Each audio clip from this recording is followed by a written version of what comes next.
Bom dia, amigos. A paz do Senhor Jesus Cristo para todos que me assistem nesta hora, o evangelista Sebastião.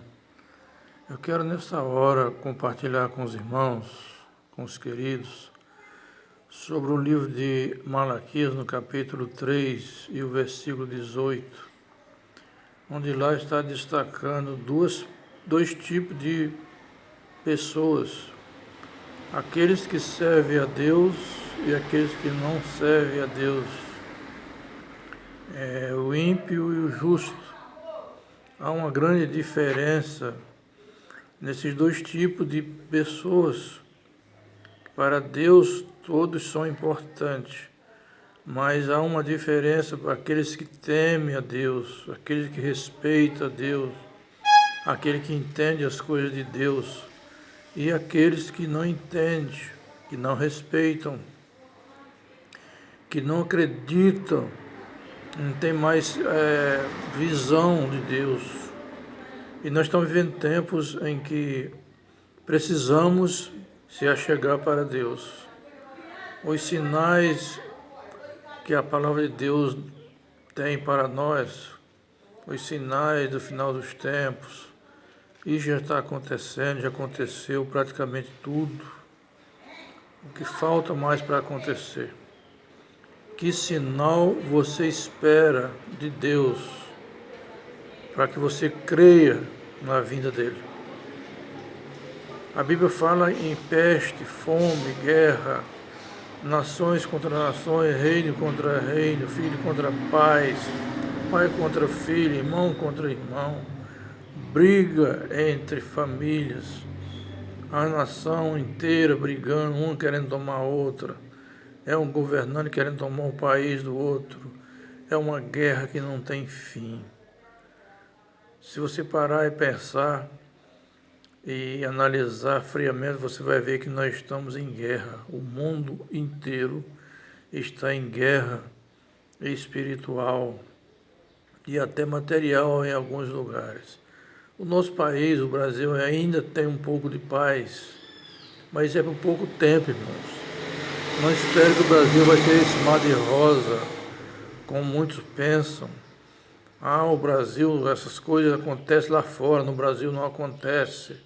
O Brasil é um país livre, independente. Isso é o que muitos pensam. O mundo está interligado, está globalizado. O mal que acontece lá nos Estados Unidos, no Japão, na China, em Israel, em qualquer parte do mundo, chega aqui rapidamente. As leis mundiais estão se tornando uma só lei. A nova ordem mundial está funcionando. Um pouco oculto para muitos, mas ela está funcionando, ela está mandando. Nós aqui no Brasil estamos submissos à nova ordem mundial e muito em breve ela vai implantar um governo, o único governo, que vai mandar em toda a terra e todo mundo vai ter que obedecer. Vai ter uma única religião. Todos vão ter que obedecer ou pagar com a própria vida. Isso está na Bíblia, e a Bíblia não erra, não mente e nada escapa do que está escrito lá. Muitos não estão preocupados com isso. Esse momento de pandemia que o Brasil está vivendo desde o início do ano, não tem hora para acabar. Não pense que vai acabar hoje, que vai acabar amanhã. Isso não tem hora para acabar, porque isso é permissão de Deus. Não pense você que isso é o diabo que mandou, que permissão do diabo, não. É permissão de Deus testando a sua igreja. Deus está colocando a sua igreja em prova. Deus quer saber quem é quem, o verdadeiro adorador, quem é aquele que crê nas suas palavras, nas suas promessas. Então, não podemos esperar coisa melhor. Ainda que essa pandemia acabe, virá outras piores, coisas piores, até chegar à conclusão. Da agora para frente é aperto. Deus só vai apertando a sua igreja, apertando o seu povo. Por que Deus está fazendo isso? É porque Ele é ruim? É porque Ele é cruel? Porque Ele não tem amor? Não, muito pelo contrário. Ele é bom, Ele é fiel, Ele é justo. Por isso que Ele está fazendo isso, porque Ele não quer te perder. Ele não quer te perder para Satanás. E se Ele fizer a sua vontade, se Ele deixar você à vontade, Ele vai te perder. Então tudo isso é por amor. Não pense que Deus não ama, porque Deus ama todos, porque todos nós somos imagem e semelhança dEle. Ele criou o homem para ser um adorador. Ele não criou o homem para ser um mentiroso. Ele não criou o homem para ser um falso profeta, um falso mestre, um falso cristão. Deus criou o homem para ser um verdadeiro adorador, uma pessoa que respeite Deus, que honre a sua palavra, que se alegre em saber que tem alguém que se preocupa com ele. Quantas vezes nós entramos em dificuldades, quantas vezes a gente entra em situação difícil, que homem nenhum dessa terra tem poder para tirar. E nós dobramos nosso joelho, nós oramos e o nosso Deus tira, porque Ele tem poder. E aquele que não tem o conhecimento de Deus, aquele que não quer nada com Deus, se desespera. Qualquer probleminha que aparece é um desespero muito grande. É uma falta de fé, é uma falta de amor, a falta de entendimento. Qualquer problema que acontece, qualquer crise, é uma reclamação, é muita blasfêmia. E tudo isso entristece o coração de Deus, porque Deus não criou o homem para isso. Deus criou o homem para ser um verdadeiro defensor da sua palavra. Lá em Isaías capítulo 43, versículo 10, o próprio Deus falou, vós, Ele está falando com cada um de nós, vós sois as minhas testemunhas. Vocês sabem o que eu já fiz, o que eu posso fazer. Não vê quem não quer, irmão. Deus tirou o povo de Israel. O povo de Israel ficou 430 anos no Egito, quando ninguém mais esperava, ninguém tinha mais fé, achou que Deus tinha esquecido. Aquele povo não acreditava mais que Deus ia tirar ele de lá. Com 430 anos no cativeiro, nas garras de Faraó, servindo de escravo, trabalhando a troco da comida, sofrendo. Depois de 430 anos, Deus levantou Moisés e tirou aquele povo de lá. Então isso é uma prova, mas que Deus se preocupa com o seu povo. Por maior que seja a sua luta, se você entregar nas mãos do Senhor, Ele vai te tirar. Por maior que seja o seu problema, você entrega nas mãos do Senhor, pede com amor, com fé, que Ele vai tirar, Ele vai virar o seu cativeiro. Ele vai virar, porque várias vezes o povo do Senhor, o povo de Israel falharam com Deus, Deus castigou. Mas quando eles se arrependeram, quando eles reconheceram que estava errado e pediram perdão e se arrependeram, Deus foi justo, fiel e socorreu.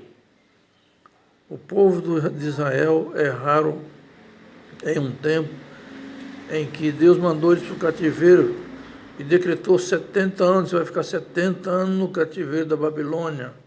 Vão trabalhar lá como escravo, a troco apenas do alimento, da comida. E vão ser escravizados. E vão ficar lá 70 anos, não é 69 anos, 70.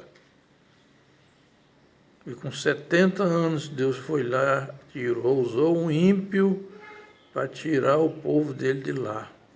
Porque Deus, quando Ele quer, irmão, Ele usa o ímpio para socorrer o povo dele. Porque até o ímpio está debaixo da ordem do Senhor. Até o ímpio obedece ao Senhor quando o Senhor manda. Porque o Senhor manda, o Senhor não pede, Ele manda. Ele é Senhor. E isso nós precisamos entender. Que o nosso Deus, Ele não pede, Ele manda porque Ele é Senhor. Ele é o Senhor de todos, do ímpio, do justo. Só que Ele abençoa os que obedecem a Ele. E pela misericórdia Ele ainda sustenta o ímpio.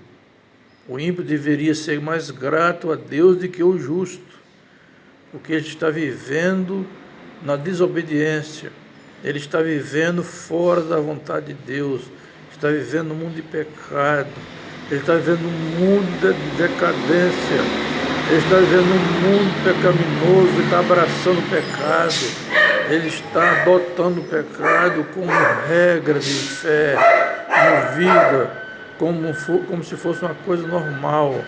E mesmo assim Deus ainda está tendo misericórdia dele, porque Deus não quer que ninguém se perca. Deus não tem prazer na perdição, Deus não tem prazer na morte do ímpio, Deus tem prazer na morte do justo.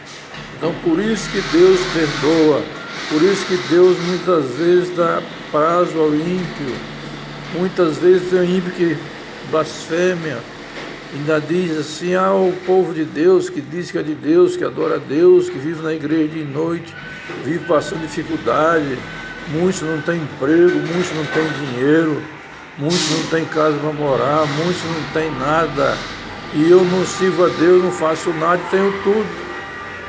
Mas não sabe ele que tem por tempo determinado, quando ele menos esperar, o Senhor tira tudo dele e ele volta a não ter nada. Por isso, irmãos, vale a pena. Por isso, irmãos, vale a pena servir. Por isso, irmão, vale a pena servir a um Deus fiel, a um Deus justo e verdadeiro. E nesta manhã eu falo com você com convicção. Eu sou de uma família idólatra, a minha família todas são católica, apostólica, romana, desse que faz promessa com qualquer santo, com qualquer pedaço de pau que diz que é santo, eles fazem promessas, se joelha e chora e reza e pede e nada recebe. E quando a coisa aperta por lá deles, me procuram e me pedem oração. Por isso que eu falo com você nessa manhã. O caminho verdadeiro é o Senhor Jesus Cristo. Não adianta o homem procurar outro caminho, porque não tem.